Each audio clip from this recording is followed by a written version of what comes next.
Welcome to the Cincy Postcast presented by Gold Star, your winning team off the pitch. I'm Kevin Wallace, and before we get into today's episode, I do want to tell you about our friends over at Streetside Brewery. Please go check these guys out, located over the east side of Cincinnati, the Columbia-Tusculum neighborhood. They have a lovely, lovely setup over there that is a great mixture of neighborhood bar and modern brewery. I cannot speak highly enough of them. There is every type of variety of beer you could ever possibly hope to find over at Streetside. Good people over there doing good stuff. I cannot recommend them enough, and I truly, truly mean that. There's always some event going on over at Streetside, and on December 10th, they have a holiday cookie and beer pairing event starting at 6 p.m. So go check them out. Then when you're there, hey, while you're there, maybe drop our name, drop the postcast, see if you can't get a buck off of each beer on your tab. Huge thank you to Streetside for sponsoring this episode. And on today's episode, well, the dreaded MLS Expansion Draft is upon us. FC Cincinnati can only protect 12 players. We run through the list. Who is going to be protected? Who has to be protected? Who doesn't count when being protected from the evil San Diego whatevers, chrome balls, okay? This is going to be a fun conversation. It's a good look at the roster as it stands, and I don't know, it'll provide some insight as to what Albright and Noonan are thinking when we finally do see the team's list. In part two, we look at the Club World Cup. How excited should we be that Bayern is going to beat up on a semi-pro team? And then in part three, it is your Patreon questions answered, a very Subway edition of your Cincy Postcast.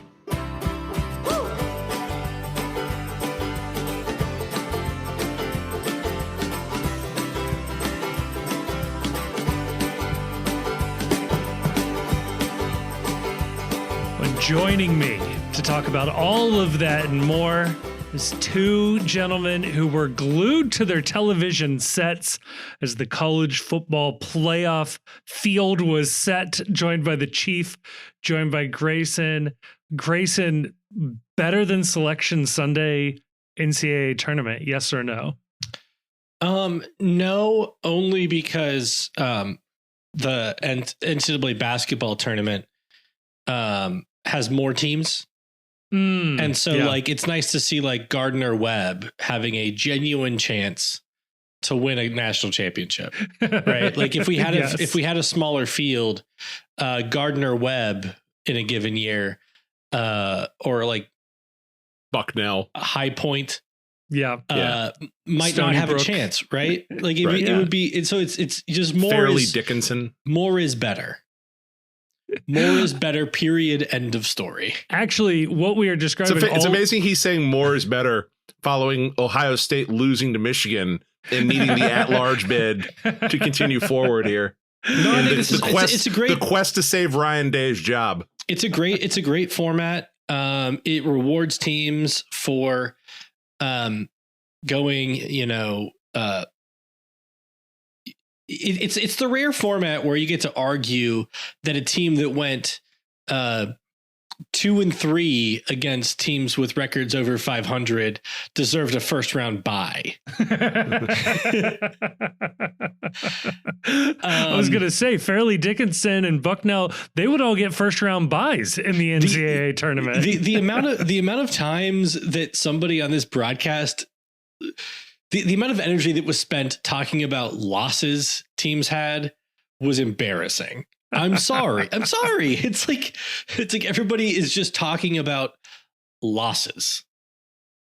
And like, I understand the argument. Like, I do think that you should take the losses into account when you're comparing teams against each other. But that the fact that all you have to talk about is who lost to better teams. Quality losses, they matter. Come on, man. Like, that's my favorite part about college football, which is I promise the you amount of teams that have beaten good teams is basically the same number as the normal playoff field. Yes. So like the polling or like the ranking inflation in a given conference, it sort of guarantees an awesome couple of teams. Like if you just took Conference USA and ranked half of the conference in the top 25, one of those teams is going to have 8 top 25 wins. And they're going to look awesome. Who are the teams that have, and I have not looked this up, but like who are the teams in this that have beaten other teams in the playoff? It's Ohio State, Oregon, Clemson, Georgia. Yeah, because Georgia Boise beat Texas State twice. Yeah. Arizona State didn't beat anyone. Boise didn't beat anyone. Indiana didn't beat anyone. Did SMU Notre Dame? Did Notre Dame beat anyone?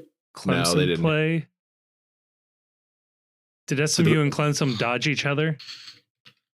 That would be the other one. I have no idea. It's SMU. Come on.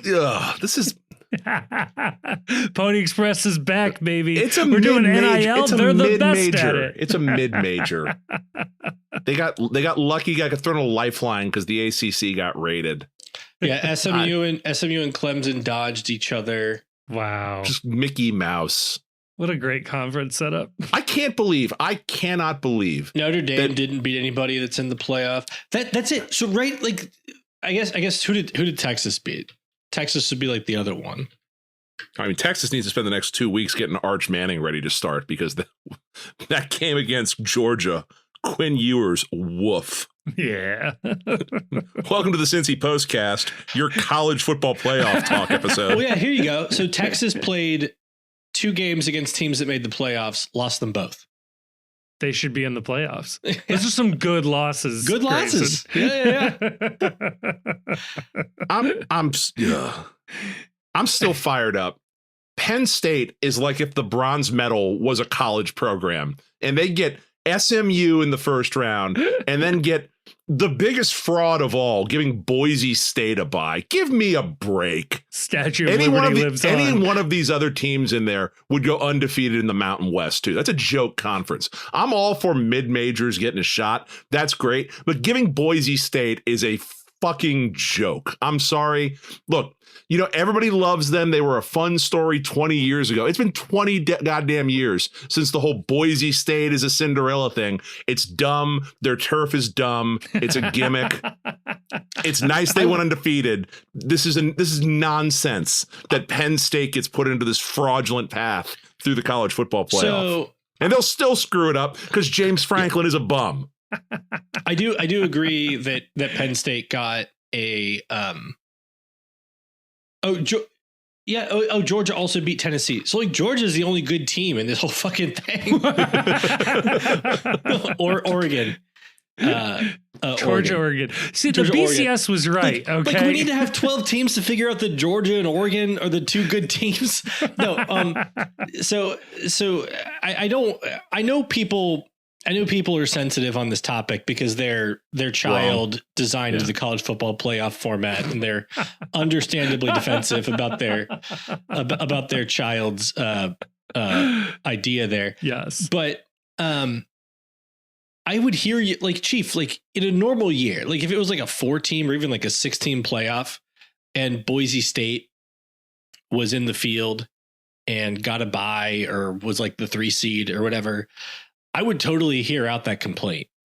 The problem is, because of the format, the teams you're comparing Boise State to are Arizona State, which would beat Clemson. Boise State, which would also beat Arizona Boise State. Arizona State lost to Cincinnati. Boise State would probably lose to Cincinnati. Like Arizona State lost to Cincinnati by double digits. All I'm hearing is Cincinnati should be in the playoffs. Yeah, I mean, no. Don't give Scott Satterwhite or Satterfield, whatever his name is. Don't give him that credit. He doesn't deserve you knowing. Is such a good slip. He doesn't deserve you knowing his name. So like Arizona State trash, Clemson trash. Like Who you got, Grayson? College football playoff. What do you mean? Georgia. Kevin? SMU. I'm taking Notre Dame. I don't know. I feel weird about that. Or if Texas starts Arch Manning, I'm in on Texas. If that's the switch they make now. Okay. All right. I couldn't care less. I hope everybody loses. That's all. That's where I feel. Hater. We got an expansion draft to talk about, gentlemen. The lists of the protected players will come out soon enough. I believe those have to come out by the 10th. I don't know if everybody's releasing them at the same time. I think they come out the 11th. Wait, the 11th is the draft. Yeah, they come out the 10th then. Okay. So we will get over the next couple of days that list that'll come out of the protected players. And FC Cincinnati at this point, sadly, is no stranger to the expansion draft, having been one that's a team been able to draft players and has had players drafted from them.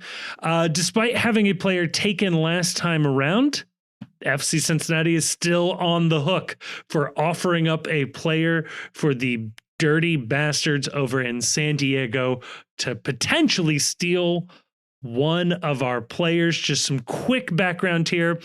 San Diego will be able to take 5 players from around the league. They can only take 1 player from one team once. So you can't lose more than 1 player in this. And the team that loses that player will get $50,000 in GAM for compensation, which does not feel remotely equivalent to what is happening here, but you do get something back for having this happen. There's some other notes and items to sort of note here. I don't know how in the weeds we want to get on some of these other qualifications. I'll run down a couple of quick things. Okay, please. So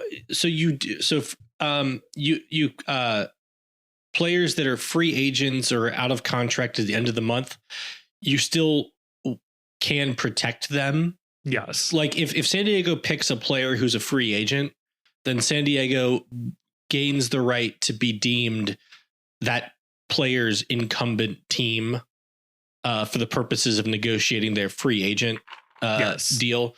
And that matters because under the MLS free agent rules, there are some advantages to being an incumbent. Like you can offer the player more money, or if you make a qualifying offer to them, you get compensation if they sign somewhere else. So players who are out of contract or free agents, if you want to keep the negotiation priority, essentially, you would have to protect that player. Homegrown players 25 years old or younger are automatically protected. They don't count against your 12. Generation Adidas players that take up slots 21 to 24 are automatically protected as well. We don't have anybody who qualifies in that spot. Roman Celentano was a Generation Adidas player. He signed the new contract. He's on the senior roster. So if they want to protect him, they need to make him one of their 12 protected players. Combining both of those two previous rules, is Joey Apunonu automatically protected? Yeah, I think so. Yeah. Okay. Because he's even though we didn't take his option, I would think he would be a not ineligible player. Yeah. Designated players in U22s are not automatically protected. If a player has a no trade clause, you have to make them one of your 12 protected players. We don't know if this applies to anyone on the team. Yeah. I'm not aware of any reporting that anybody on the team has a no trade clause. And then the only clubs, players, I was just going to say, the only 2 players that stick out in my mind as potentially having one would be Miles Robinson and DeAndre Edlin. Otherwise, I don't know who would negotiate that. That's just me wildly speculating. Well, Yedlin's contract is from Miami. Traded, yeah. And Yedlin was traded. Yeah. Okay. Maybe he doesn't want to do that anymore. Unless he had a clause where he had to consent, right? It's possible he had a no trade clause in his Miami deal and he just waived it to come here. Right. I don't know. I don't know. Maybe nobody has one. And then clubs with 4 or more international players must protect at least 3 international players. And that does apply to us. So that means in our list of 12 players, at least 3 of them must be international, which I think would happen anyway, just based on the composition of the team. But and then I do want to add that some of the players on this team were on the team at the last expansion draft. And I do want to call out which ones were not protected, please, in that draft. Those were Yuya Kubo, Evan Loro, and Alvis Powell. Everybody else who is still on the roster from that team either was auto protected or was part of our 12 protected list. And as people may remember, recently Roman would have been a Generation Adidas player at that time. Roman would have been Generation Adidas at the time. Yes. As people may remember, Johnny Nelson was selected in that draft. Yep. He went to St. Louis and then went to LA Galaxy, and he has recently been crowned MLS Cup champion. Boo! I don't have any like ill will because he went like we didn't not protect against him, just another team winning. Right? Yeah, absolutely. Because like we didn't protect him, he got picked. It sucks. But I'm glad he got out of St. Louis. Yeah. The expansion draft sucks. It's a dumb idea. It's like a incredibly dated idea as well. Especially other in leagues, soccer. it matters in other leagues where like there's only so many like top tier players that you can pick from. Just give the expansion teams more roster flexibility and spending flexibility and let them go acquire players. Like let them use the extra GAM to make trades. Let them use the extra resources to go and pay. Like maybe for your first year, you just don't, a certain number of transfer fees don't count against your salary cap and don't need to be amortized. There are so many ways you can think up to not have an expansion draft. And the way I know this is that the NWSL has done away with the expansion draft, and they've done away with their regular draft as well. This is just another one of those Mickey Mouse MLS things where if you try to explain this to other players around the world, like this must be a hell of a conversation that they're having with some of these players where I know it doesn't work this way anywhere else, but you may have to move to San Diego, even though you signed here to play here, because that's the way this league is. And I know agents are supposed to tell players about this, that MLS has trades unlike any other league in the world where players have to consent if they're moving teams. This is stupid, and this should be the last time MLS ever does this. I also want to add to I guess supplement that is one of the rules in the expansion draft is San Diego has the right to renegotiate a player's contract. Yeah, which is insane. Without like buying them out or putting them through waivers. Like I don't really know how that works in practice, but that is and this has been a rule in the expansion draft forever. Yeah. So like, it's just, that's pretty crazy to me.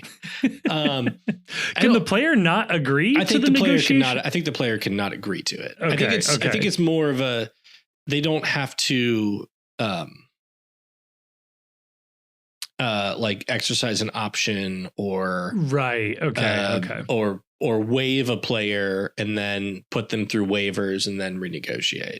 Okay. But yeah, and I think that you could do it with the expansion draft. I think the main virtue of the expansion draft, I think, is like distributing domestic players.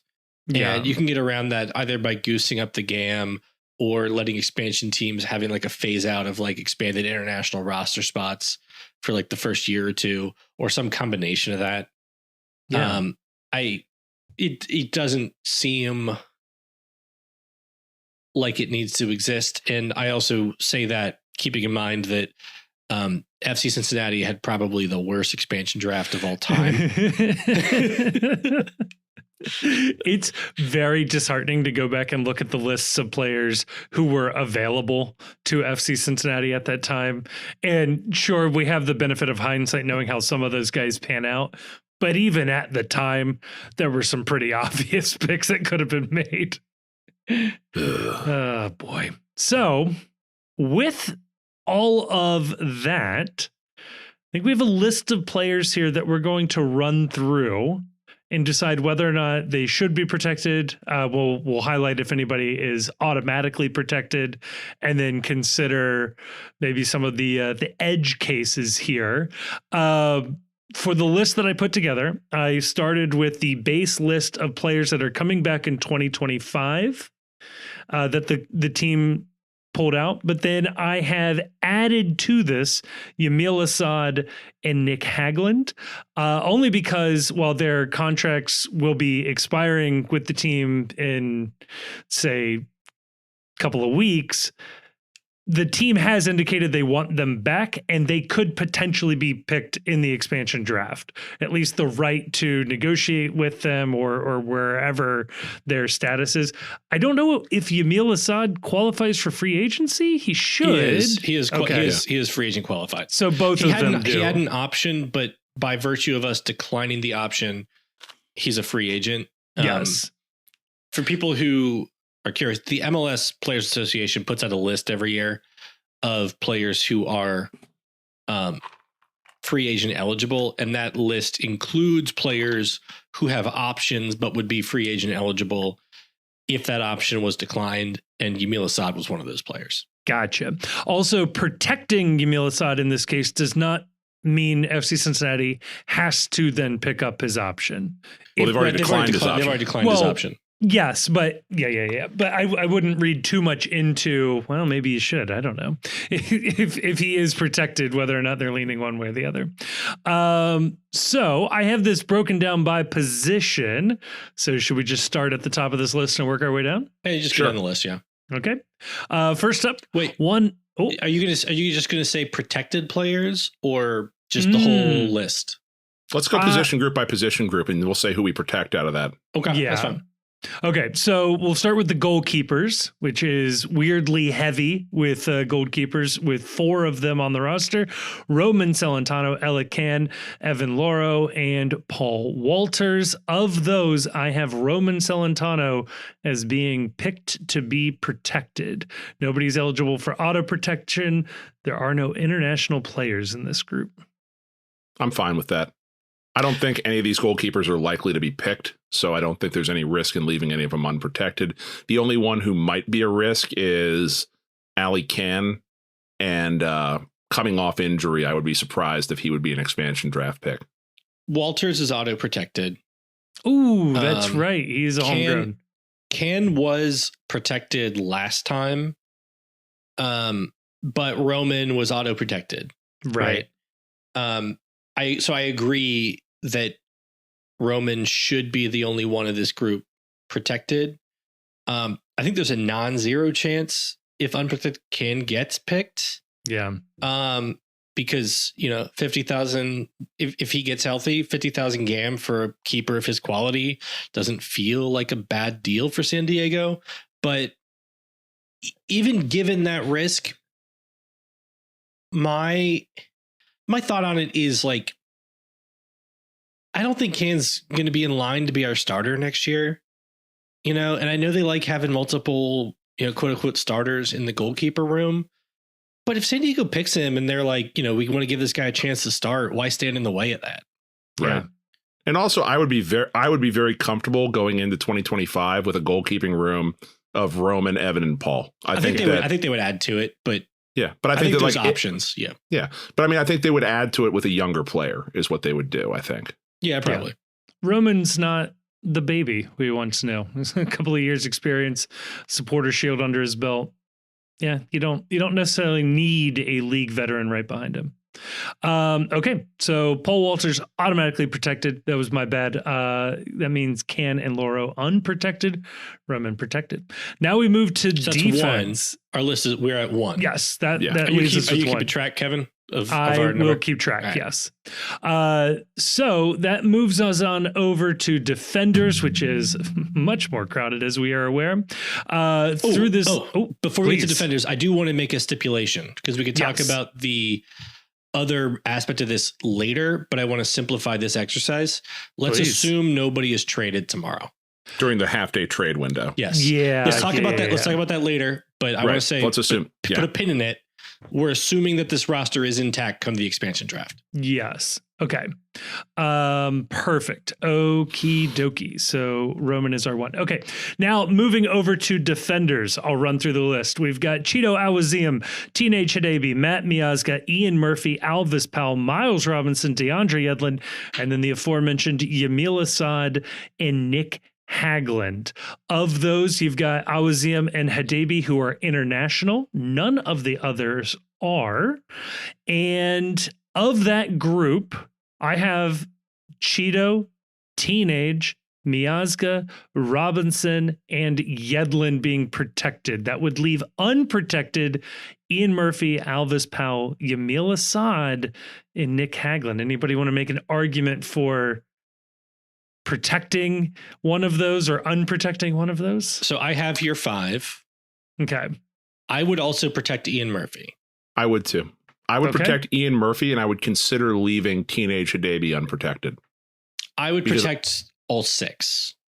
I'm okay with protecting all 6, but I think that if you're going to protect 5, I think that Murphy has, because of the number that he's on with his contract and the fact that he has been a serviceable, I would say an average to above average MLS starter on his contract number, I think that he is a candidate where he would be a very, very good trade candidate somewhere else in league. And I think you will get more money for him in terms of GAM than you will for Hidabi. And for me, I still think the play here for this expansion draft entirely is to trade Ian Murphy to San Diego tomorrow and say, in exchange for GAM, plus a promise not to pick anyone else on the roster. I think that makes way, way too much sense. He's a California native already. His contract number is low. He can go in and he can start immediately. He's a domestic player. I would be trading Murphy ahead of this and making this exercise academic. But I think that you have to, if Ian Murphy is not protected, Ian Murphy of the players on this list is far and away the most likely to get selected. I think that I agree that the players that you think about here are Teenage and Ian. I would protect them both because I think both have a lot of value in the league and neither one is like an albatross on the roster. Like right.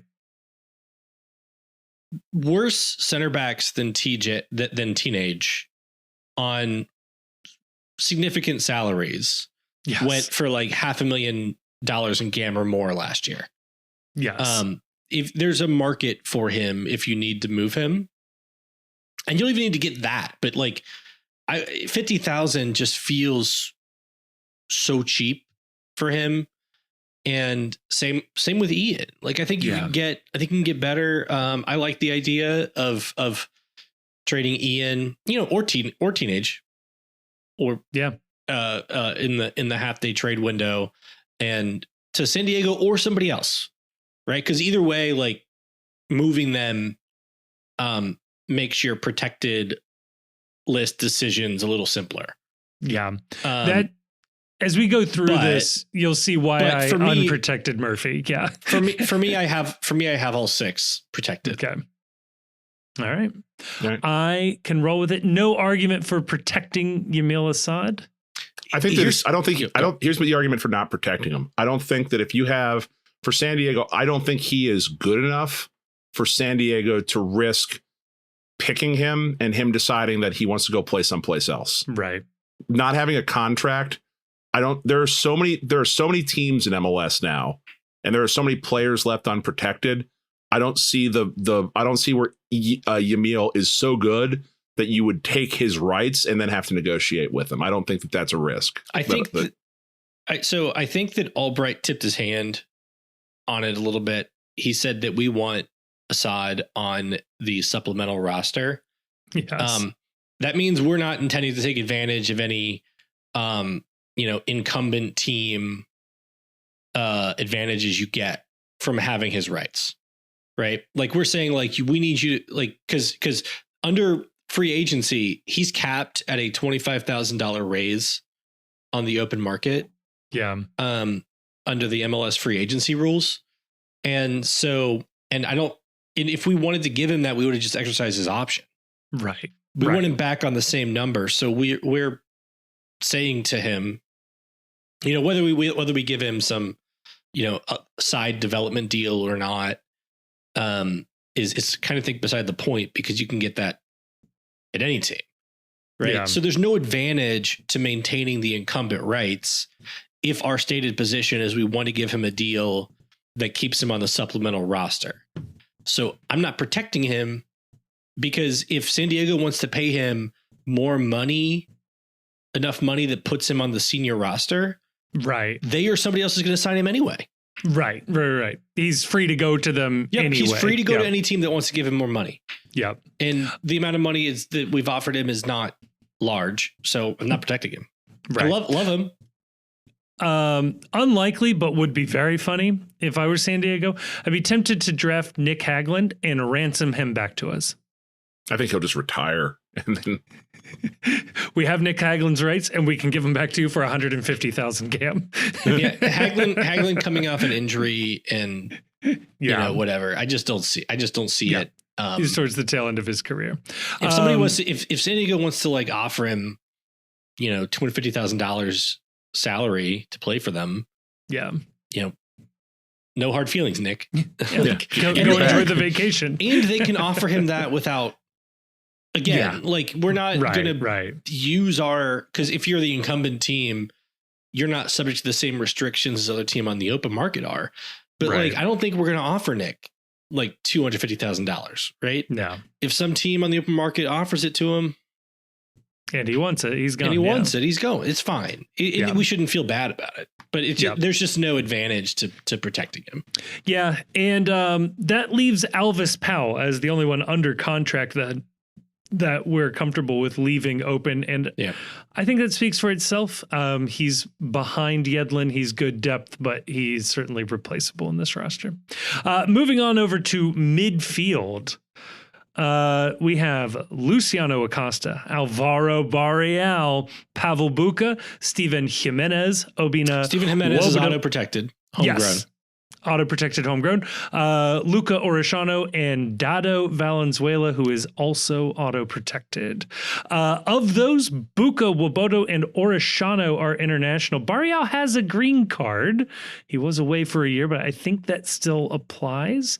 The one caveat on Obina is he has been an international this year. He did get a green card mid-season. I haven't seen any clarification on that, but so I'm assuming that he retains the roster status for 2024. So since he was international for all of 2024, I assume he is still considered international. It doesn't really matter because we're protecting, we don't need him to hit that international cap. But I would say and I doubt there's much disagreement here. Buca, Woboto, Orishano, two of those three have to be protected according to the rules here. But I think we would protect all three. That leaves us with two very interesting options, assuming, we're all good on protecting all three of those. Yeah. Acosta and Barreal. Protecting Acosta probably makes sense, but I can see an argument for not doing it. And Alvaro Barreal is an interesting one because we're really just hanging on to him for the eventual payday, but maybe San Diego wants that payday, and their threshold would be much lower if they acquire him for virtually free. So if that's the case with Barreal and Acosta, because I think there's an argument to not protect Lucho Acosta. I think there's not an argument not to protect him. Ooh. But the argument to not protect Barreal or Acosta, you would have already called San Diego to find out if they want either one of them.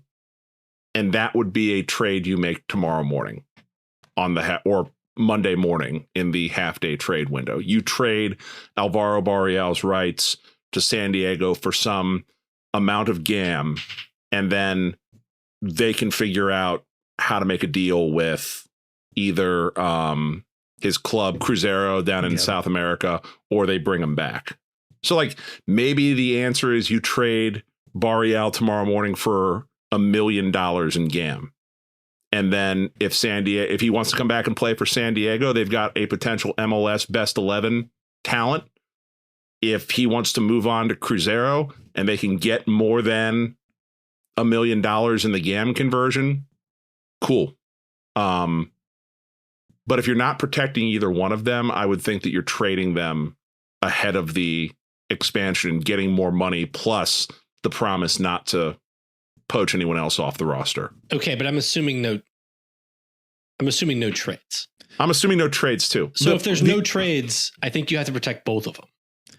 So here would be my argument for not protecting Acosta. It's a huge headache. The money you would get for the transfer fee can't be applied to the roster. So like weirdly, 50,000 GAM for Lucho Acosta is more money towards the roster, towards the salary cap, to be clear. You can use the money towards the designated player. It's the whole thing. It clears up that salary. And I'll throw it out there. I don't think San Diego wants that. I don't think they want his salary. I don't think they want him. I think you leave him out there knowing that they are not going to sign him. I believe they already have one designated player. They've been looking to strike big on a second one. Seems unlikely that they would want a Lucho Acosta. Well, here's the problem. Here is the problem with that, though, is that you can't look at it from San Diego's point of view, because any team can call San Diego up and say, get Lucho Acosta for us, and we will trade you something immediately for Lucho Acosta, the way we did with Kai Kamara. So you can't look at that. I think the question is, and FC Cincinnati knows this better than anyone else because they're talking to him, is you just ask Lucho Acosta, do you want to play for San Diego? And if the answer is no, I am hell-bent on going down to South America.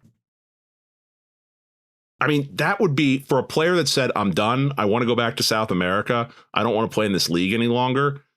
During the expansion draft and during the time period, like, is San Diego really going to take that risk that we're going to take this player and we'll convince him to come play in San Diego instead of going back home where he has stated that he wants to go to? I don't know. Like, that would be, it would be a big swing for San Diego. And Kevin's point's right.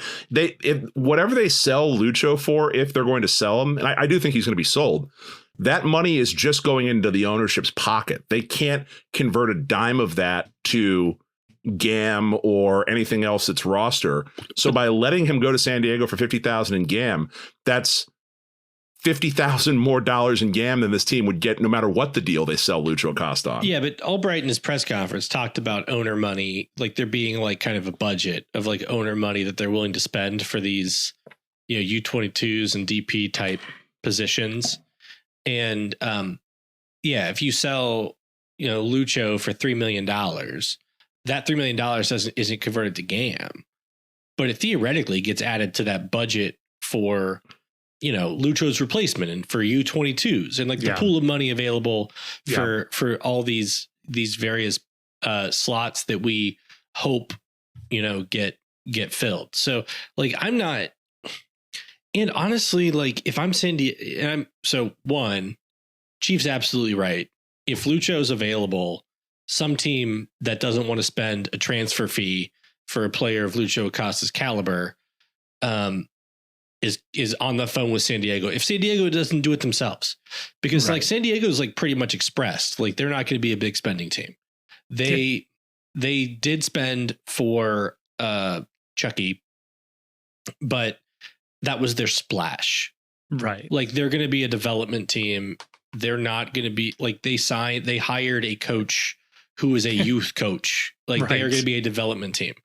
But if a DP of Lucho's caliber falls in their lap, that he cost them 50,000 GAM and they just got to pay his salary, I do think that they are going to jump at that. Because his salary is not like, crazy. Right. Pretty high. It's like $4 million. That's pretty damn high in this league. It's like top 20 in the league or something. It's not Bernadeschi like 12th or whatever, 13th or something. Right. But I also think if you think that there's any chance of like repairing that relationship, I think he would be offended if he's left exposed. That's a good point. And then like Barreal, like, if you could trade him for like $1 million GAM or so, take it. Might be worth it. Because you're kind of banking on the transfer fee to get that GAM. But if otherwise, like, you're still kind of banking on the transfer fee to get that game. And he might be viewed as more valuable to San Diego than he is to us at this point. Because if he's willing to play in San Diego, he's on not that bad of a number for the quality of player he is. Yeah, he's on a very good salary for the salary cap. Yeah, like San Diego, if they call him up and they're like, "Hey, do you want to play in sunny San Diego?" With Chucky Lozano. With Chucky Lozano, it's very possible he says yes, and he gets taken, and we get a rival getting a good player, and we don't get the transfer fee for him. So for me, again, barring trades, right, they're both protected. Yeah. Now, this is where I will bring up that through our defenders, we had protected that 7 players. Yes. No, 6 players. Well, 6 defenders and Roman. Yeah. So I'm out. That's my 12. My list is Acosta, Awaziem, Barreal, Buka, Celentano, Hadebe, Miazga, Obina, Orishano, Robinson, Yedlin, and Murphy. Just not a bad list. I would just throw out there of the forwards, which Denke would not count and Sharilla would not count in this case. Not that anybody's dying to keep Corey Barrett and Sergio Santos around, but that would be leaving one Yuya Kubo exposed. Left him exposed in 22. He looks a lot better. His film in this league is a ton better than he was then. And I think that if Yuya Kubo is exposed in this draft, he is, for what he brings to a team on the salary number that he's on, it's a no-brainer, not even from San Diego. Someone else is going to call and get him. Yeah, that's fine. Yeah. So of the guys that we debated, it would be somewhere between Yuya Kubo, Alvaro Barreal, Lucho Acosta, and Ian Murphy as Hadebe, potentially. Oh, and potentially Hadebe as our 13th man. I would leave Hadebe unprotected, and I would keep Yuya Kubo. I think Kubo. I think that's the argument. I think Kubo is going to be more necessary for this team next year than Hadebe is. Because I think Yuya Kubo is the backup at Yuya Kubo right now, as we sit here. Yuya Kubo is the starting second striker on this team. Now, right. I anticipate they will probably bring someone else in. Maybe not. Hadebe is a backup center back. And I think it's either Murphy or Hadebe. And I don't think you protect both. I think you have to protect Yuya Kubo. Especially with the salary cap concerns and the GAM concerns. Of the two, Murphy is a fine starter in this league. And he costs almost 1/10 of what Hadebe cost you in terms of salary spend. So yeah, you're not getting 8 times the player or whatever in Hadebe versus Murphy for the salary difference. Now, I do think that if we don't, because I think there's a decent chance that we lose somebody in the expansion draft if we don't make a trade tomorrow. I agree. Because I think we've listed a number of players, one of which is going to have to be unprotected. Yes. Who are very attractive players to pick in the expansion draft. But also, like, if I'm San Diego, I'm like, I don't know how much of incentive there is to deal with FC Cincinnati, because you look at you go through this exercise and you're like, I'd be okay with any of these guys. Yeah, right. Fine, protect Murphy. Yeah, right.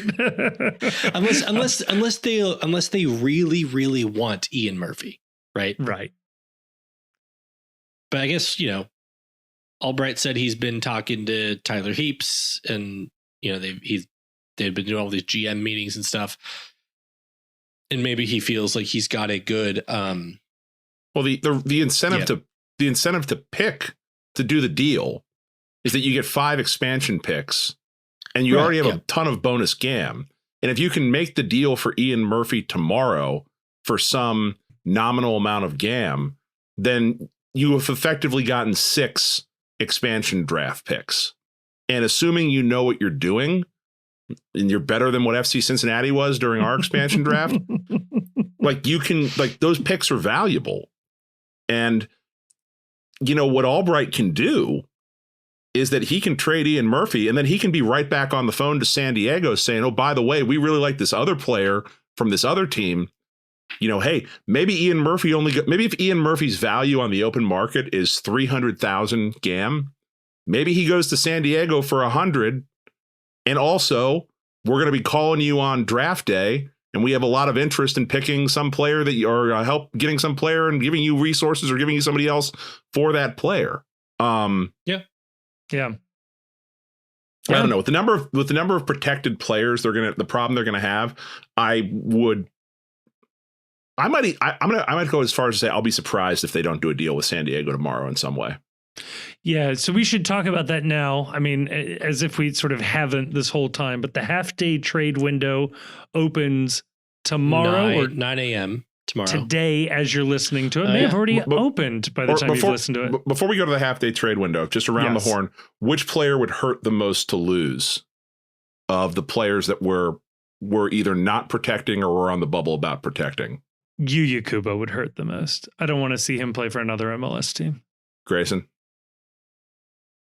Yeah, that's true. So I think I've been talked into leaving Hadebe unprotected. I just hate that, like, he does feel though like if it wasn't for the expansion draft, I do feel like you would get more in a trade for Hadebe than you would for Kubo. Yes. I agree with that. I just think but it does seem like if one of them's available for peanuts, Kubo hurts more to lose. Yeah. On the roster. I think emotionally, I'm answering that question with Kubo. Yeah. I don't need it emotionally. I think Hadebe is worth more on the open market. I think Kubo is worth more to this team, if that makes sense. Right. Yeah. And then, you know, there's decent odds that there's some crazy choice like Santos is protected. That would be so wild. Yeah, I mean, we have no trade clauses potentially floating out there. I mean, Acosta could very well have one. You know, a couple of these other guys. Corey Baird could have one. I mean, it could get weird. I mean, look, I think Corey Baird getting taken would be like a win-win-win. Yeah. I mean, I would package him with Ian Murphy tomorrow just to get rid of his salary. San Diego gets a good player. We lose a contract of a player who doesn't really fit in the team for whatever reason, and Corey Baird gets to go into like a brand new situation because, like, I think he's a good player. For whatever reason, he hasn't fit here. I don't think he wants to finish out his career as a backup right wing back. Yeah. So, you know. Yeah, that would be like you know, I want the best for him. Yeah, I think the best for him probably not here. Yeah, Corey Baird, Ian Murphy, package deal trade tomorrow. You get out from Baird's salary, they get a good player. Win. Yeah, something to keep in mind. I don't love losing Murphy. Yeah. And so like, I assume that I want to be very clear. I know people are doing GAM calculations until MLS releases like an over the cap with all the GAM numbers for every team so that we can actually do this with some scientific precision. I'm going to assume that there's room for everybody on the roster and that there's room to add, because I think it's what you deserve if you're going to be opaque about your roster stuff. But if it does feel like the CB room needs to be juggled a little bit. And so it feels like, you know, Murphy is an odd man out, deserves the opportunity to start somewhere. And then, you know, one of the big contract guys probably also has to go. And then you replace the big contract guy in Ian with like a U22 CB. Seems like the ideal kind of situation for the CB room, because they'll have to bring in depth. Like if you lose Murphy and Teenage, Yeah. Albright said in his too press left-footed. conference he wants to play 3 center backs. So you have to bring some kind of depth in, whether that's like a, MLS bench veteran. A U22 feels like a very good situation because then that person potentially gets to develop and then step into one of these roles when like Miles moves on or God forbid Miazga moves on or something. Yeah. But yeah. Interesting stuff. I think this probably one of these players will not be on the team by the end of the day Wednesday. Yeah. Yeah, or even can, like there's an argument like there as well. So, yeah. Somebody's not going to be on the team by the end of the day Wednesday. Yeah. Now we say this, but it is important to remember this is one of those areas where anytime you're listening to a team specific podcast like Yes. this, we're going through this exercise of we're definitely losing someone. These are all really good players. There are 29. Yes. Is that right? Are we up to 29 teams right now? 29 other teams other than San Diego. Yeah, there's 28 Including other us, teams. 28 other teams. 28 Yes. other teams that are also going through the same math, and 28 other teams that are also, a lot of them are good. And there is going to be a lot of good players that are unprotected in the expansion draft. And we sit here and we think, God, what team wouldn't want Ian Murphy on this contract number, starter from a Supporters Shield winning team? I don't know. Let's see who Miami leaves unprotected. Let's see who Columbus leaves unprotected. Let's see who LA and New York leave unprotected. There's going to be good players that are out there for this. We've lost somebody every draft that we've been eligible for, though. Ultimate compliment. And we didn't. Nelson? No, Powell was drafted. Powell was that's right. Not that's Ulloa. right. Powell was drafted by Miami, and Johnny Nelson was drafted by St. Louis. We were exempt the Charlotte year. That's right. Be funny to see Powell expansion drafted again. Yeah. Powell was drafted in 2 consecutive expansion drafts and then ended up back here anyway. What a guy. Incredible. So there you go. So yeah, with that half-day trade window then, this is the opportunity for teams to probably just make official some backroom deals that they've been working on since the window closed in the fall. We'll get a better sense of where the MLS Cup finalists stand with their end of season roster designations and all of their results there, and it gives us a little opportunity to start moving some guys around. Now, there is usually some movement during this window, but not a ton, but especially ahead of a expansion draft where nobody is exempt, there could be some fireworks. As we've discussed, I think there's a deal to be made here, but is there anything else that you guys will be keeping an eye on during the half-day trade window, other than, of course, playing the KLR song over and over and over all day, or at least for half a day? I mean, yeah, looking to clear somebody to San Diego and getting that all important backroom promise. That's pretty much the most important thing.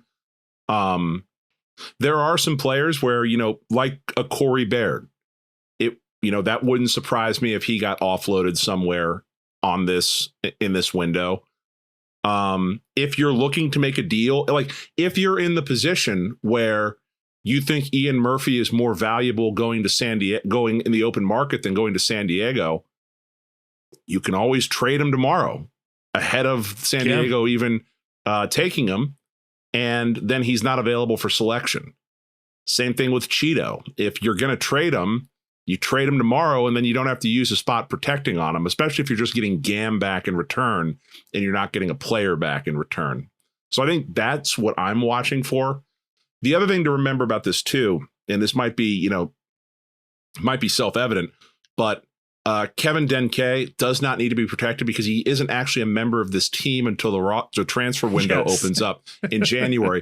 But similarly, even if they reached a deal tomorrow or ahead of the expansion draft for Barreal or Acosta, they are still FC Cincinnati property until the window opens. And my understanding would be that wouldn't change the fact that they are unavailable. And in fact, if they reached a deal to sell one of these two players, then San Diego could just take one of them and then get the benefits of whatever deal was worked out, because they can't actually be moved until the January window opens. So to counter our points of maybe leaving one of those unprotected, if there's a deal in place or a deal being worked on right now, you kind of have to protect them. Right. Or if there's a deal being worked on, maybe you don't announce anything because you leave one of them unprotected. You don't want them to know that we've already got this multi-million-dollar deal worked out for Barry Hal. Right. Oh, he's got a sports hernia. The deal's falling apart. Just kidding. We left him unprotected. We actually have a $4 million deal in place. Psych. Thanks for telling everybody about that hernia. Barry Hal really worked out for us. So there's no incentive to rush through a sale ahead of the expansion draft, since no deal will actually be effective until the FIFA transfer window opens up.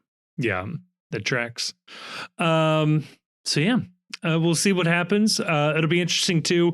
Even if FC Cincinnati is not included in any of the trades, it'll be good to see sort of what the market value is for certain things. So international spots being traded makes sense during this little window here.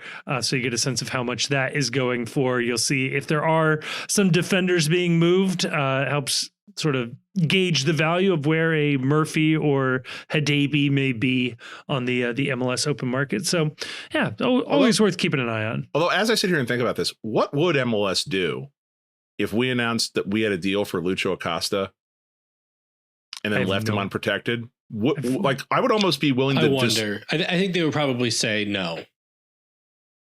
They would say no. They would say to San Diego, no. You can't. Or would they force us to protect him then at that point? They probably would force us to protect him. I think there's no chance that if we announce that there's like a big sale for Lucho Acosta, that he ends up getting picked in the expansion draft by San Diego. It'd be wild. I'd almost be willing to call their bluff on that. Like, have Carl Linder personally call the bluff, be like, no, he's sold. We don't need to protect him. You're really going to take $4 million out of our pocket on this? No. San Diego gets that $4 million. You messed up. It's like, by the rules, that would have to be what happens. But like, now that I sat here and thought about it for 30 seconds, that would be really funny just to say, all right, we dare you to approve this selection, MLS. Grayson, you may be able to fill in the blanks here. There is a weird, obscure thing that happens. That happened actually when Austin did their expansion draft, where they drafted the rights to a player who went into the re-entry draft, did not negotiate a new deal, and then that player went in through the re-entry and went back to the original team. Something like that. Yeah, because you get the player in the status that they're in. Yes. So you get a player, and if they're in line to go through re-entry and you don't sign a new contract before then, then they go through re-entry. You kind of screwed up. I want to say it happened with Austin and Houston, that Austin drafted a player in the expansion draft from someone in Houston. They didn't renegotiate a deal fast enough. That player ended up going through reentry and was drafted by Houston. Like, I think they went back to their original team. It was a totally blown expansion pick. I don't know. I'll try to dig up that story, and if I find it, I'll post it in the Discord. But keep an eye out for people in like weird statuses or weird designations. Yeah, Joe Corona. There it is. By Austin. Rights were acquired by Houston Dynamo in stage 2 of the MLS re-entry draft. Stage 2. It's incredible. I love this league so much. It's the dumbest league. So, hey, I think if anybody got compensation for that, though. They got the 50,000 GAM back that they paid LA. Right. This is one of those the European mind cannot comprehend. The MLS expansion draft preceded by the MLS half-day trade window. So good. All right, bold predictions time. Please. What do we do in the half-day trade window? I think we trade Teenage Hadebi to San Diego. I think we trade Lucho Acosta to the San Jose Earthquakes for $2 million GAM. And the rights to negotiate with Brandon Vasquez again. I mean, if they're getting the band back together, might as well get the band leader. I think we trade. I think we do nothing. That's gonna make Wednesday wild. Yeah, that's why I picked that. Oh boy, I would say my bold prediction is we will be one center back light as of 1:00 tomorrow. All right, damn. I don't know to where, but we're going to be one center back light. Teenage Davey back to Houston, baby. All right. Let's head on over to part 2. We'll touch on briefly the Club World Cup, and then we'll get to some of the Patreon questions. So let's get on over to part 2. And before we get to the next part of the episode, I want to tell you about our friends over at Cincy Shirts, as if you need me to tell you about them. Let's be real. If you are in the market for a t-shirt, dare I say, a Cincinnati-themed t-shirt, why are you looking anywhere else other than Cincy Shirts? They've got the best stuff. They've got awesome Reds, Bengals, FC Cincinnati gear. They've got all sorts of gear for your whatever you got going on, okay? That's how big and broad it is. You've got an old-timey classic amusement park that is your favorite from the Cincinnati area. I bet you they got a t-shirt about it. Did one of your old favorite franchises fold, or maybe a franchise you never got to see play fold? I bet you they've got a t-shirt for them. It's a really cool selection. I got to tell you, in-store is maybe the best way to go. They will print on site. You didn't hear it from me, but you can work out some special arrangements. Say you've got a design you really like, but you want it on the back of a shirt.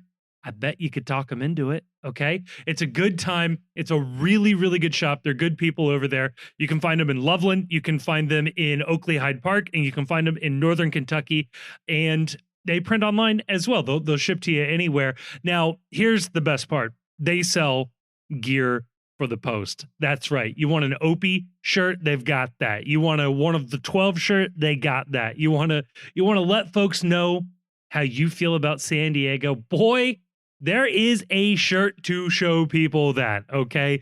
Check them out, Cincy Shirts. When you're there, use the promo code ThePostCincy.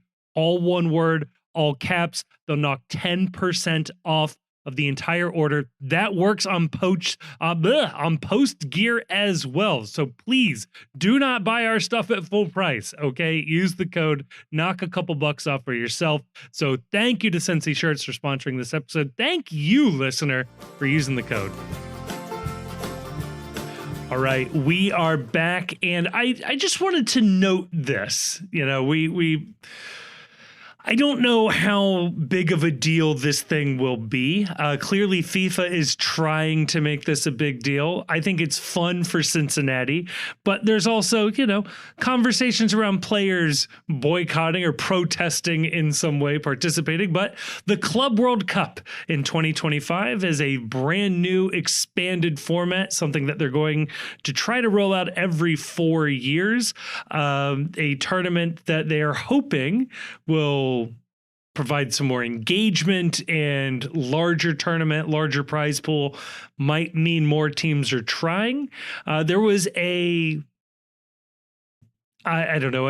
drawing ceremony, the draw ceremony that happened down in Miami. It was a cringe-a-thon. Lord help you if you tuned into that thing. It was awful. They had Nick Lachey, by the way, as a Cincinnati representative.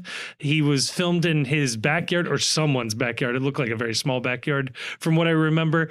He was wearing a Cincinnati Bengals t-shirt in the video, which is pretty cool. Couldn't get him an FC Cincinnati shirt. And Cincinnati, as a host, will get 4 group stage games. I'll read them off here very quickly. And one of my favorite ones, Bayern Munich versus Auckland City. Another game, Pachuca versus FC Salzburg. Why did I agree to read these out loud? Mamelodi Sundowns versus Borussia Dortmund, and then again Borussia Dortmund versus Ulsan HD. The Sundowns are from South Africa. Ulsan HD is from South Korea. Salzburg from... Yeah, they don't do a lot of standard definition in South Korea. No, it's only in HD there. Right. Salzburg from Austria, and Auckland City from not the A-League, mind you, the New Zealand League. Hell yeah. Well, that is where Auckland is. Yes, but you can imagine a Toronto plays an MLS situation. I believe Wellington Phoenix plays an A-League. I do think that there's at least one New Zealand team that plays in the A-League. Yeah. So some fun matchups. I highlight the Auckland Bayern one because I got a kick out of this. If you use transfer market values, Auckland's value is $6 million. They're the only team in the single digits going up against Bayern, who is just shy of $1 billion valuation. Hell yeah. It's great. You can buy the full price tickets and the game will be settled within the first 20. That's fantastic. But yeah, what did you guys make of the draw? What do you make of this tournament? As a Cincinnati sports fan and soccer fan, how much should I care about this thing? Oh, Auckland is in the A-League. Oh, okay. Wait, okay. No, Auckland FC is. This is their bitter rivals. Jesus Auckland Christ. City. Get the fuck out of here. This is nonsense. Maybe Auckland FC will show up in their place. Maybe this was in true FIFA fashion. They had the wrong Auckland team involved here. Yeah, the Auckland City play. Jesus, no. in the North League, which I believe is just the league on the Northern Island in New Zealand. We can only Not get even all of New Zealand. We can only get 2 MLS teams in this thing. You say that like the gross amount of disrespect being paid to the fine people of New Zealand with this segment right here. I don't care. Well, this is like... I do like Hunt for the Wilder People was a good movie. It's like if Canada got a bid to the FIFA World Cup, but they weren't allowed to take one of the MLS teams. Like, all right. The Dish, also a good movie. Forge will do it for them. Yeah. Something from Calgary. Yeah. I like that we have 4 teams. I like that we get Bayern and 2 of Dortmund. I think, especially like Dortmund, it feels like there's a million American Dortmund fans because they have like a. I'm not gonna qualify it. They have an appeal to Americans. However, that happened. I'm not gonna comment on it. But I think that Pachuca Salzburg game is spicy. That is fun. Because you get like a good Liga MX team, right? Against a top team from one of those like other Euro leagues. Yes. You know, so you get it's like a test of that whole like those other leagues aren't really better than MLS and Liga MX. They just have like a couple of top teams.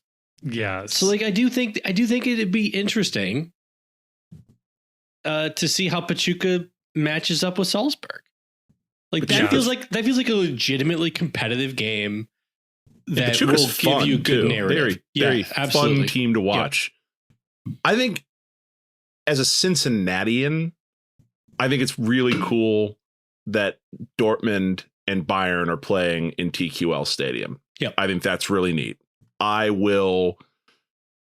are a lot of things that they could have done that I wouldn't pay for a ticket for. Price dependent. I would pay for a ticket to see Bayern. I would pay for a ticket to see Dortmund at least once. I think that's cool. Yeah. My only question is to what degree do any of the clubs coming over care? And there's sort of like 2 parts to this that are, one is good for the fans. One is not good for the fans, but good for the city and good for the club. To a certain extent, for Cincinnati to get a win out of this, it doesn't matter how seriously the teams take this, because what you're going to do is it is an excuse to get all of Bayern and all of Dortmund's people to Cincinnati to see TQL Stadium, to see probably Mercy Health or the facilities around here.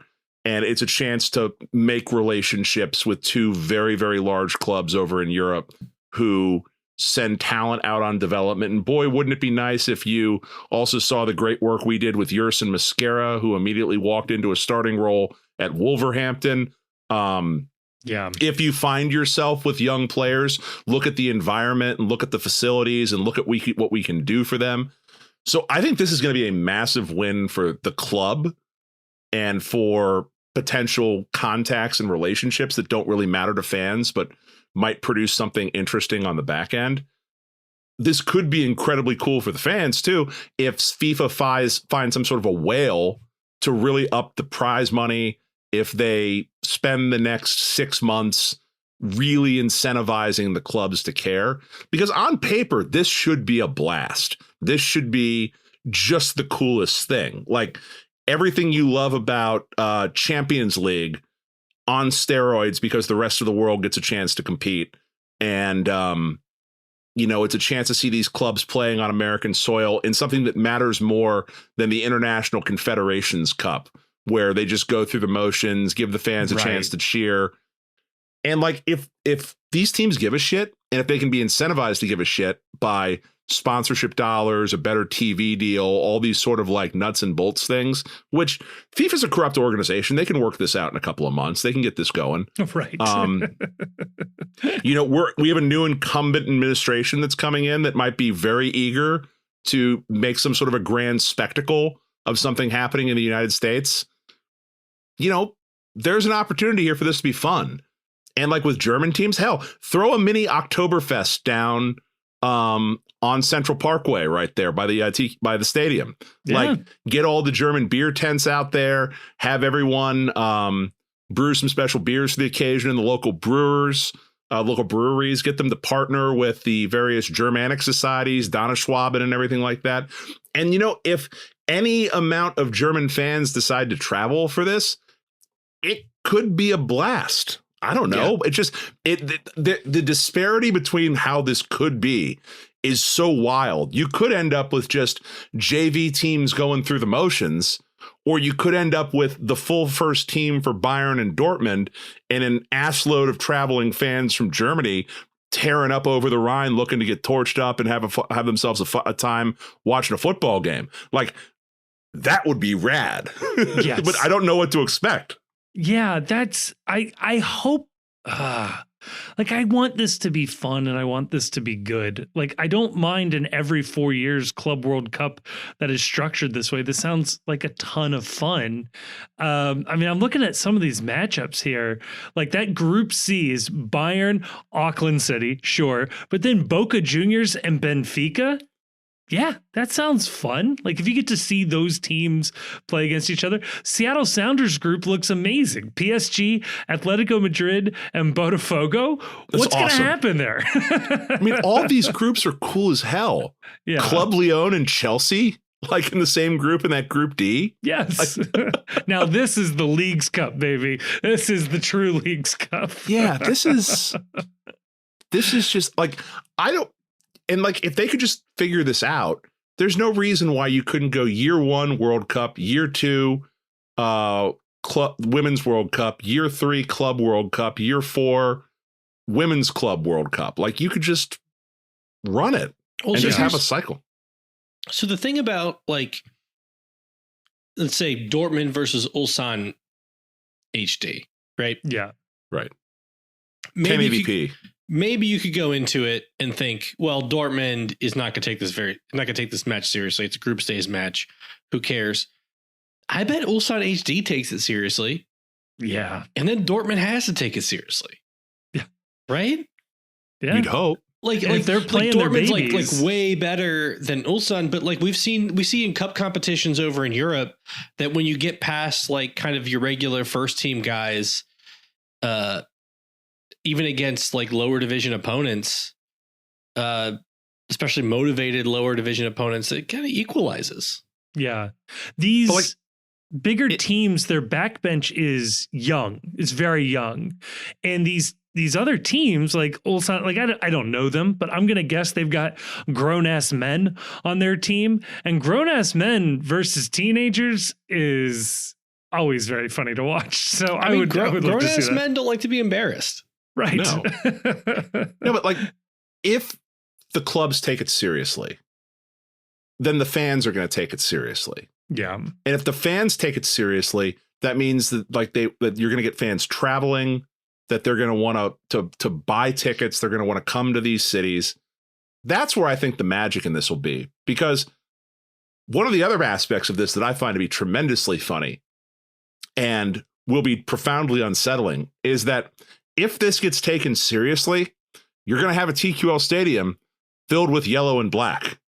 No, And I don't like that. No. I don't love the Bailey turning into a yellow wall. I don't want those photos to be out there. Actually, that'd be really funny. Just from now on, Columbus fans would be like, remember when we did this to TQL? I would use that photo every time online. You know, like, wow, your poverty franchise we took over for the last LS0. It's like, no, the community notes it. No, this is when Dortmund was playing in the Club World Cup. Don't care. I'm going to use this photo every time. I would use it if it was reversed. I would use it every time. Yeah. All right, so we all owe it to the club to fill out the Bailey with whoever Dortmund's opponent is. Yes. Yeah. So I have never supported Sundowns or Ulsan more in my life. Although Joe glancing Biden's at their favorite team. crest, I think Ulsan's colors are also yellow.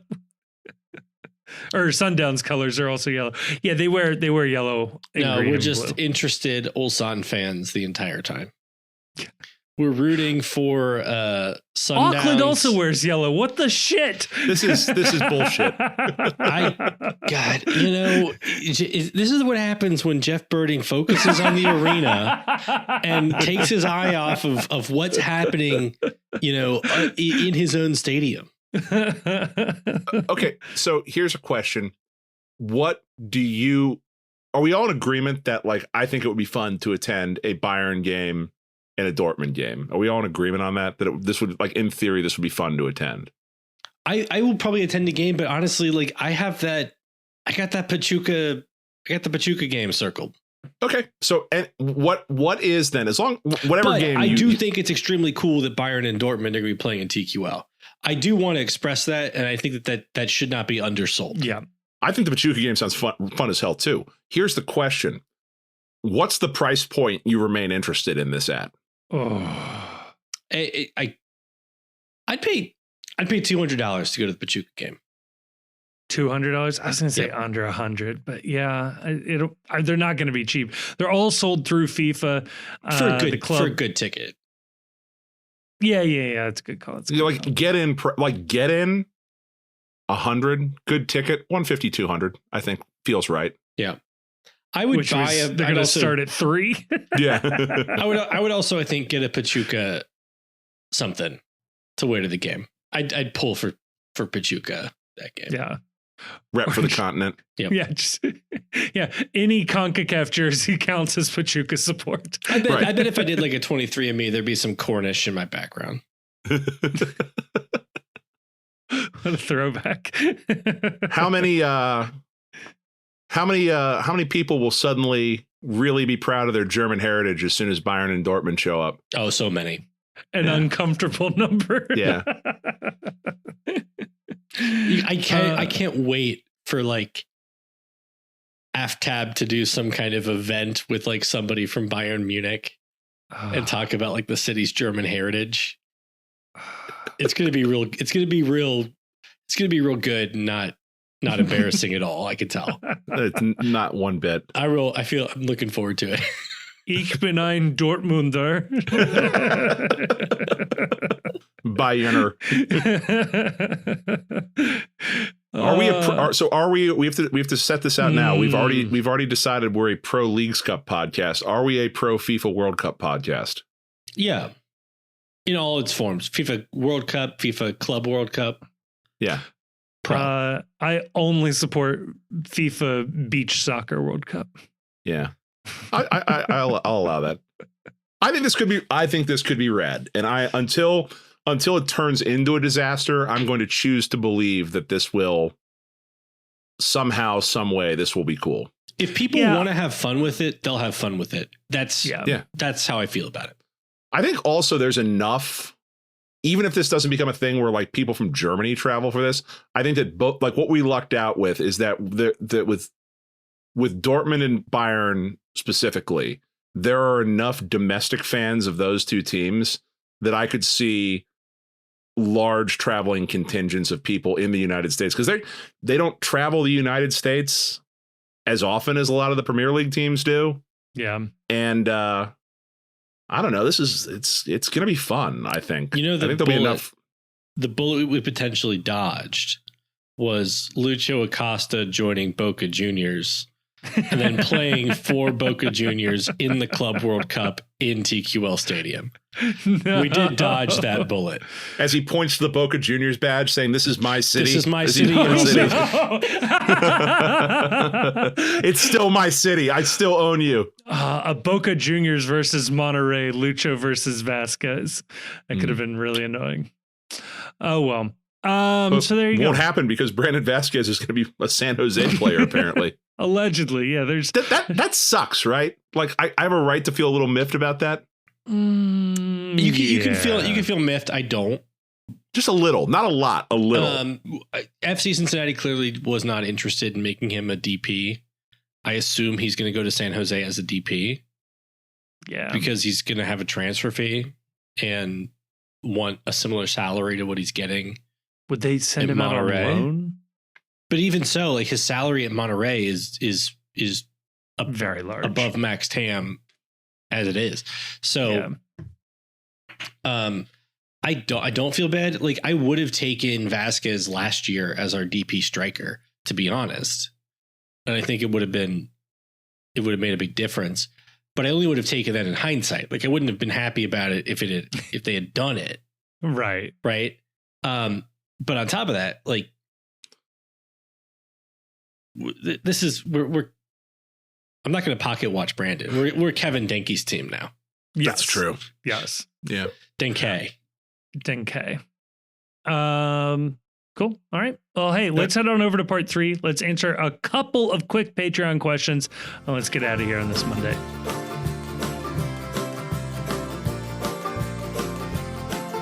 All right, we are back, and we've got some Patreon questions to get into. The fine folks over at the Patreon, the very attractive folks, I should add, over on the Patreon, they've given us a couple of bucks, literally $2 a month. They get to ask a question. They get their name in highlighter pink on the Discord server, which is free, by the way. We're not one of those places that puts like the fun community and good conversation behind a paywall. Looking at you, literally everybody else on planet Earth.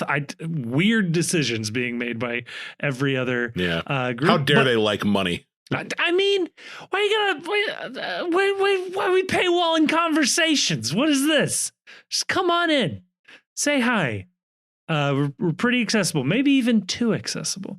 So come on in. And yeah, you get to ask a question, which is why we got Scott Wilson's question, who asked, pick the next movie to be remade with the Muppets. All the characters become Muppets except for one.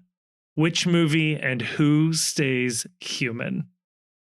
This is the point where I recommend The Muppet Christmas Carol as the definitive version of Dickens' work. Watched it this weekend. Very good. So the question is, they're going to remake a movie, only one person stays human, and everybody else becomes a Muppet. Yes. There's a lot of really funny answers to this. There are. John Wick. And Wick's the only human? Wick's the only human. It's just puppets the rest of the time. I like that a lot. My answer to this, please. What have they done so far? They did Treasure Island. They did A Christmas Carol. Were there other Muppet movies like this where there was the one human? The Jason Segel movie has like a funny little twist on this where he has a brother who's a Muppet, but everybody else is human. And it had a sequel that was not as good. There's a Muppets Wizard of Oz. Ooh, I don't remember that. 2005. So if you're going to do this, it has to be a movie where singing makes sense because the Muppets always is in it. Wow. Really? All right, I didn't see that coming. See, okay, Chief, now that you add that, because my answer was going to be There Will Be Blood, but the only human is actually his son. Just don't acknowledge it. The Muppets are a Disney property, right? So it's probably going to be something that's either in the public domain or that Disney already has the access to. So like, works of Dickens, Robert Louis Stevenson, something like that. They already did a Christmas movie. So I'm going to say the Muppets, Frankenstein Muppets. It's going to be a monster movie. And like the monster is the only real thing. Oh, or like Muppets Dracula or something like that. Monster movie's good. Although you are sort of leaving out there, you could have. You mean they kill a lot of Muppets? That is the problem. Is that that's much like John Wick. It's going to result in a lot of Muppet death, which I don't know the market is really looking for. Dr. Frankenstein would be the human, and then the Frankenstein monster would be like he's a Muppet. Yeah, it's just a bunch of pieces of like half-built puppets that they've turned into a monster. I'm trying to think of one that fully works because I did think of a lot of like crazy ones, right? Like you could do like Sallow, where like just the guy getting tortured as a human.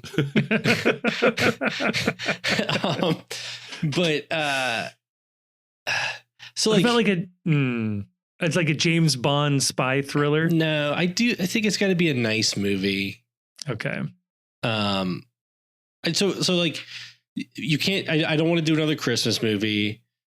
I think Groundhog Day would be like a fun one. That would be fun. Yeah, where it's just just Bill Murray's character is the only human in there. Right. That would be good. But in Muppets Christmas Carol, Scrooge's like ex-girlfriend was also a human, and so was his nephew. Right. So like I want to point out, it wasn't like entirely Muppets and just one guy. You could sprinkle them in. So you could sprinkle a couple of people in. Big Lebowski would be a fun one. Oh, the Blues Brothers. Blues Brothers would be funny. Have both of them be humans, and then both of them be humans, and everybody else is a Muppet. You might have to work around the part where they're being chased by Nazis, but other than that. I think it would be fun to have some Muppet Nazis. Muppet Nazis. Strangely, it's Sam the Eagle making an awkward political commentary. Actually, speaking of Muppet Nazis, Casablanca would work. Oh yeah. Well, I thought of Indiana Jones too. Rick and Ilsa, and God, I forget Ilsa's husband's name, but the French resistance leader. You could do all those as people, but Claude Rains' character would be fantastic as a Muppet. Sam would be great as a Muppet. Like all these little people populating Rick's casino are classic like little Muppet guys. Peter Lorre, Muppet. Like imagine Gonzo like taking the letters of transit and then dying. I love it. Okay, I have another answer. Okay. Back to the Future. The time traveler, where Marty McFly is the only human, and when he goes back in time, everyone's a Muppet. Oh, that's so like, yeah. Like somehow we evolved away from being Muppets. Or just that, like when he's in the past, it's all Muppet people. When he goes to the future, it's like, okay, we're back. Everything is normal. But like, the puppets aren't a part of that anymore. I like that. Being John Malkovich would be a fun one because the John Cusack character is a puppeteer. And like puppetry is like a big part of the plot of the movie. Yeah. Really play around with it too, of like going inside of a Muppet and then like, yeah. Princess Bride? Princess Bride's a great answer. Princess Bride's like basically, I think a lot of the stuff in that is already Muppets, right? Yeah, it already feels like a Muppets movie. So like Labyrinth is already like a Muppets movie. Yeah. Risky business. Oh, Hamilton. Oh yeah. Yeah. An all Muppet Hamilton. Hamilton is the only human. Everybody else is a Muppet. That works. Maybe really Aaron good. Burr is also a human. Maybe. Yeah. I like it. Yeah, well, I mean, there's a lot of good options on this. That's a great question. Scott, great question. Absolutely loved it. I got one for maybe for Chief. Mark Wolf asks, is all this talk about the Cincinnati Subway real, or is Chief just delusional? Chief, what's going on? Just delusional. Oh, okay. No, the city legitimately asked for ideas for what to use the subway for. They are going to have the biggest reason to not make a subway out of the subway was that they have a water main that's running through that apparently they have to replace and relocate anyway. So I'll put it this way. I think that it is more likely that something happens with the subway now than it has been at any point in my adult lifetime. And I think that's kind of cool. What I would also add is there's more thought around how to make the subway happen than I think people are aware of. Like when 75 was expanded, there had to be a right of way preserved for how the subway would cross the highway. There are various plans that already exist. There has been analysis done about to what extent they can use work that's already been done to create the tunnels to say qualify as the local match for matching federal funds for a project.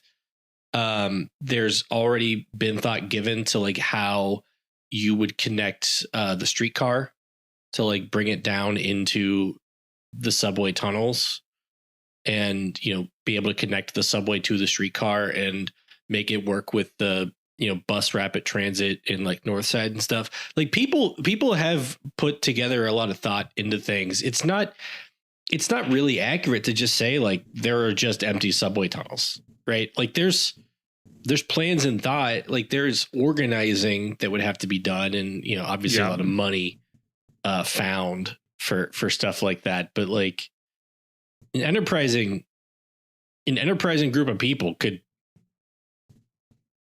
make something happen potentially. I think a lot of stuff would have to fall in place. You'd have to have people in government on board and get rich folks on board like you always do. But it's not impossible. No. I mean, there's also if you want to be hopeful about it, because I'm always someone that likes to be hopeful. Number one, step one is get your mind sort of twisted around from thinking of Cincinnati as a city you can't do things to a city where things can happen. That's tough for a lot of us that grew up here, is that we always think that other places get to have nice things. Cincinnati doesn't. So that's step one, is just getting people to think we can make something important and cool a reality. Number two is thinking about, like Grayson said, thinking about the subway tunnels as an asset. We've already done some of the hard work. Some of the hardest work of building a subway is digging tunnels. And we are further along with a subway than 99% of other cities that don't have one already. Right. And so just coming to the terms with that is important. And I think that once you view it as an asset that could be used in its original intended capacity, I think jumping that mental hurdle is big. And then the other part that's it's hard to quantify this. And I've had some cognitive dissonance a little bit of remembering that there's going to be a new administration taking over in this country after the first of the year. It's been a really long time since we have had either the president or the vice president being from Cincinnati. And, there are a lot of, not to get political, you can think what you will about the politics of anyone that's involved in this. There's always a non-insignificant modifier to anything of one of them is from your city or lives in your city right now. And whatever your thoughts are, there's ways that you can leverage certain things like that at times, I think, that we haven't thought about yet. And there's modifiers that you could say, quote unquote lives in your city. Right. No, I put that in quotation marks. Like, likes your city. Yeah. Doesn't want to forget that they're from your city. Like there's all times. Yeah. But I hear you. Useful to maintain the thought that is from this city. Yes. Piggybacking on that for you, Chief, David Mernon asks, if they finish the Subway, a lot of Subway questions in the Patreon. Love this. I love this. If they finish the Subway, what would you prefer the design to be? Would you finish the original loop? Would you bring back the Metro Moves plan? What is Chief's vision for the Subway? I wouldn't finish the Metro Moves plan. So go look at for anyone that's younger listening to this, they did try to get light rail and all this off the ground back in the early 2000s. It failed, not for any number of reasons, but I think primarily is that at the time we had just passed a huge tax increase to fund the Red Stadium and the Bengals Stadium, and almost immediately after passing it, it went underwater because the economy kind of went in the toilet after the dot-com boom. And so all people were hearing about was this tax increase is there's not enough tax money coming in to fund the stadiums that we set the bonds out for. And that everyone got like cold feet about the idea of doing that again, that, oh, here we go again. We're going to be having to use general fund money and raise taxes to cover the shortfalls and all this. So timing was immaculately bad on Metro Moves. I would revisit that plan. I wouldn't do that. The issue with Metro Moves is it needed cooperation from like Kentucky and Mason or Warren County, Butler County, Claremont County. I would start with trying to do something that the city of Cincinnati can do by itself, or that maybe Hamilton County and Cincinnati can do by itself. And then once that is showing good proof of concept, then you go to the table to other areas and say, hey, you sure you don't want to be a part of this, Kentucky? You sure you don't want something linking the airport and getting people across the river to Covington and Newport? Or would you rather everyone have access to the good public transportation only on this side of the river? I think that you would have to address, and I could do a full podcast just on this topic. You would have to address some issues that the subway or the original transit plan of Metro Moves was very east side heavy of Cincinnati, which is, that's where a lot of the people live. But in order to get political support and public support, you need to treat both sides equally. So there needs to be more connections to especially to like Delhi, Green Township, and up into Northwest Hamilton County, into Coleraine and that area, because not so much because it's needed, because there's votes there. And I'd go all out. This is another thing I could talk at length on. But I won't, because it's a podcast. We already are too long anyway. I think the biggest mistake we make in society and in government, or one of the biggest mistakes we make, is we dream small instead of dreaming big. And like, when you have a plan, be audacious with it. Why did the streetcar kind of like fail? Because the original plan was kind of lame. And if it would have been more audacious, if you would have said, we're going to do 5 lines, one's going to go to Price Hill, one's going to go up to Rookwood, one's going to go to UC, another one's going to go out to Columbia Tusculum. That's big. And people are like, hell yeah, big things get people excited. Little incremental things are easier to kill off.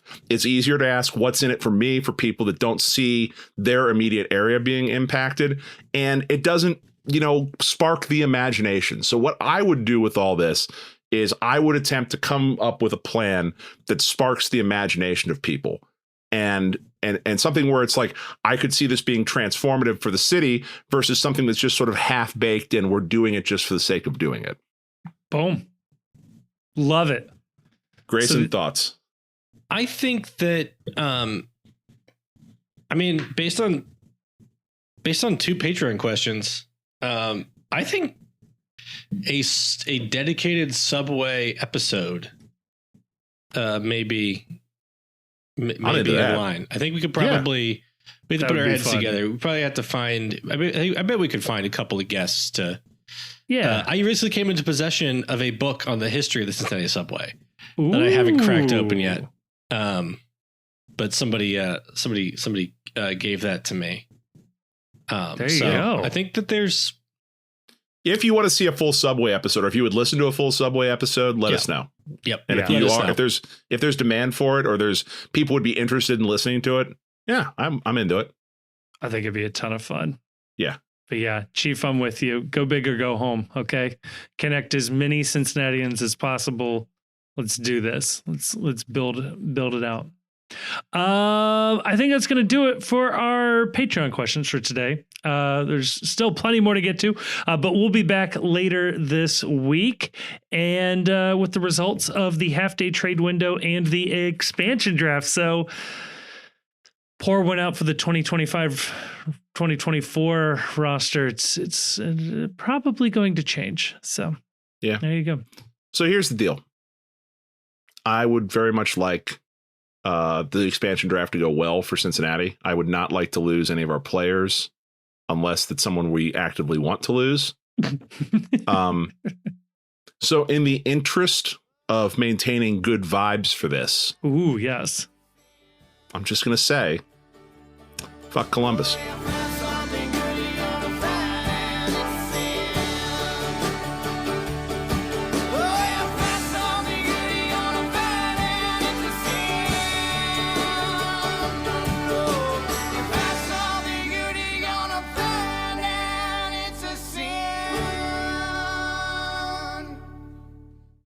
Thank you so much for listening to this episode of the Cincy Postcast. It is a production of The Post Cincy. You can check us out at thepostcincy.com or just click a link in the description to check out some of our written work. It also has links to our social media accounts across all sorts of different platforms, including YouTube, where we are trying to do more and more video content. Please, dare I say it, like and subscribe and leave a comment. But no, that would be really, really helpful. I also want to give a thank you to Jim Trace and the Makers. They're a local Cincinnati band who provided all of the music for this episode. We love having them on board. You can check them out. Again, link in the description of this episode to find out where they might be playing shows next or where you can listen to more of their music. Also want to give a massive, massive thank you to the awesome and very attractive patrons over on Patreon. It is a voluntary subscription that people take out with no real promise of anything extra that keep this show afloat. And we are so, so thankful to those of you that have decided to take that commitment. If you do like the show, or at least just want to engage with other people who have listened to the show and want to talk about FC Cincinnati, MLS, soccer, or really anything else, you can go on over to Discord. Again, link in the description. Lots of links in the description where you can find a link to the Discord. That's where we are keeping the conversation going 24/7. It feels like it's a really fun group of people in there just talking about FC Cincinnati. And like I said, just about everything else. And finally, I'll say it. If you liked this episode, and given the fact that you've made it all the way to the end, I have to assume you either like it or for some reason cannot reach the stop button. Please share this episode with a friend or family member or someone who likes FC Cincinnati. The best way for us to grow is from a personal recommendation from somebody who likes it. And if that's you, please tell other people. And if you don't have any friends, feel free to give us a review on whatever your podcast platform of choice is. We'll take anything we can get. But again, a huge, huge thank you to everybody for listening to this show. I am blown away that anybody listens to this. So again, I well and truly mean this. Thank you so much for listening.